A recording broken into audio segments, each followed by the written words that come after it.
शेतकरी केवळ उत्पादक नव्हे तर यशस्वी उद्योजक व्हावा. पणन मंत्री जयकुमार रावल. वाढवणजवळ उभारणार जगातील सर्वोत्तम बाजार व्यवस्था. बदलत्या परिस्थितीत शेतकरी हा केवळ उत्पादक राहून चालणार नाही तर तो उत्तम उद्योजक बनला पाहिजे. यासाठी पणन विभागाच्या वतीनं आवश्यक त्या उपाययोजना करण्यात येत आहेत. याचबरोबर शेतीमालाच्या उत्पादनासोबतच त्याचे मार्केटिंग, ब्रँडिंग, पॅकेजिंग आणि विक्री या सर्व बाबींमध्ये शेतकऱ्यांनी सहभाग घेतला पाहिजे असं प्रतिपादन पणन मंत्री जयकुमार रावल यांनी केलंय. या प्रक्रियेत शेतकऱ्यांच्या हितासाठी शेतकरी उत्पादक संस्थांच्या माध्यमातून चळवळ उभी राहील अशी अपेक्षा त्यांनी व्यक्त केली.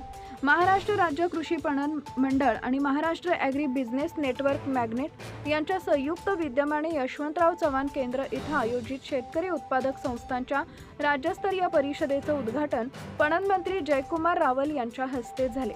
यावेळी बोलताना पणन मंत्री रावल म्हणाले, राज्यात सध्या अस्तित्वात असलेल्या बाजार व्यवस्थेपेक्षा अधिक आधुनिक, सुसज्ज आणि जागतिक दर्जाची बाजार साखळी उभारण्याची गरज आहे. यासाठी राज्याचे मुख्यमंत्री देवेंद्र फडणवीस यांच्या मार्गदर्शनात वाढवण पोर्ट परिसरात सुमारे 1200 एकरवर अत्याधुनिक आंतरराष्ट्रीय दर्जाची बाजार समिती उभारण्याचं नियोजन करण्यात येत आहे. ही बाजारपेठ रस्ता, रेल्वे, बंदर आणि विमानतळाशी जोडलेली असेल. त्यामुळं राज्यातीलच नव्हे तर देशभरातील शेतीमालासाठी महाराष्ट्र जागतिक व्यापार केंद्र म्हणून उदयास येईल. राज्यात शेतकरी उत्पादक संस्था आणि शेतकरी उत्पादक कंपनी या केवळ योजना नसून शेतकऱ्यांच्या सक्षमीकरणासाठी मोठी चळवळ असल्याचं मंत्री जयकुमार रावल यांनी नमूद केले. लहान व सीमांत शेतकऱ्यांना एकत्र आणून त्यांना बाजारपेठेत सक्षमपणे उभे करण्यासाठी या संस्थांची भूमिका महत्त्वाची असल्याचं त्यांनी सांगितले. FPOच्या माध्यमातून हे उत्पादन ते विक्रीपर्यंत संपूर्ण मूल्य साखळी उभारता येते. यामध्ये लॉजिस्टिक, वेअरहाऊसिंग, प्रक्रिया, पॅकेजिंग आणि मार्केटिंग या सर्व एकाच छताखाली उपलब्ध करून देता येतील असंही त्यांनी स्पष्ट केलंय. शेतमालावर प्रक्रिया करून त्यांचं मूल्य वाढवणं अत्यंत गरजेचं असल्याचं मंत्री रावल यांनी सांगितलंय. सोलर ड्राईंग, पॅकेजिंग, ब्रँडिंग यांसारख्या माध्यमातून शेतमाल अधिक काळ टिकवून त्याला चांगला बाजारभाव मिळवता येतो.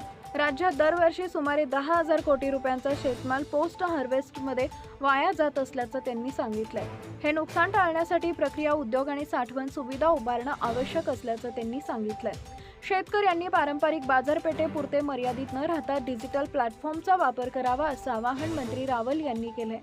ई-नाम सारख्या प्लॅटफॉर्मच्या माध्यमातून राज्य, देश आणि आंतरराष्ट्रीय स्तरावर बाजारपेठ उपलब्ध होऊ शकते असं त्यांनी सांगितले.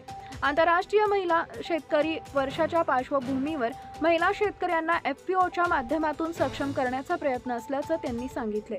महिलांनी संघटित होऊन शेती व व्यवसायात पुढे यावे असं आवाहन त्यांनी केलंय. मुख्यमंत्री देवेंद्र फडणवीस यांनी शेतकऱ्यांना बिकट परिस्थितीत मदतीचा हात देण्यासाठी कर्जमाफी करण्याचा निर्णय घेतलाय. तथापि हा तात्पुरता उपाय आहे. त्यामुळे शेतकऱ्यांना स्वावलंबी बनवणाऱ्या दीर्घकालीन उपाययोजनांवर सरकारनं भर देत असल्याचं मंत्री जयकुमार रावल यांनी स्पष्ट केलंय. उत्पादनासोबतच विक्री व्यवस्थेशी साखळी मजबूत केल्यासच शेती क्षेत्रात खऱ्या अर्थानं परिवर्तन होईल असं त्यांनी सांगितलंय. शेतकरी उत्पादक संस्थांची परिषद ही शेतकऱ्यांच्या हितासाठी उभी राहणारी चळवळ आहे असं सांगत मंत्री जयकुमार रावल यांनी सर्व FPO प्रतिनिधींना एकत्रितपणे काम करण्याचं आवाहन केले. तसेच त्यांनी परिषदेला शुभेच्छा दिल्या.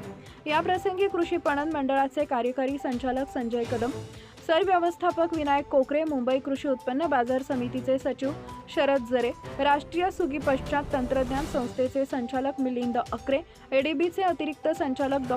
अमोल यादव यांच्यासह शेतकरी उत्पादक संस्थांचे प्रतिनिधी मोठ्या संख्येनं उपस्थित होते.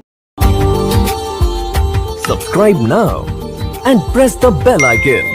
Never miss an update.